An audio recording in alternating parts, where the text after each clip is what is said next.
guys, chicken balls. Ayan guys, oh. Painitin muna natin itong ating mantika. Ayan. Ganyan na siya guys. Ito guys, ang palatandaan guys na yan. Namaya ito yung mantika. At ilalagay na natin yung chicken balls. You know. Ayan guys, oh.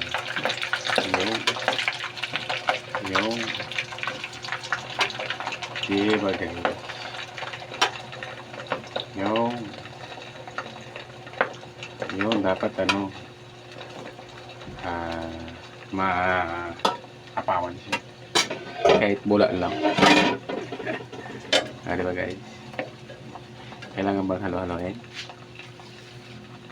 Diba guys, ang galing. Ang daing mantika mga reuse na yan kasi nalawa na natin ang ibang mantika.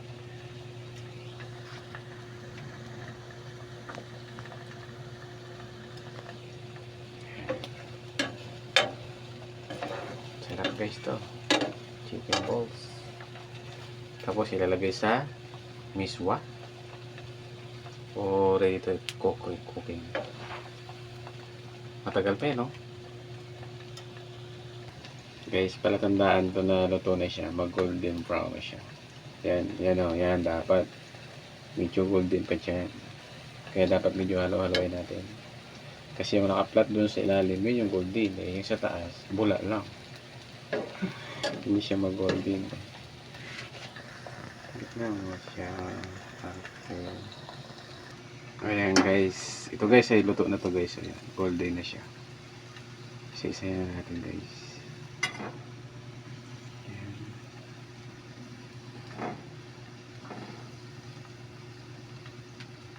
Ayan. Luto na to. Luto na guys. Iaahon na natin. Thank you very much for watching. Bye.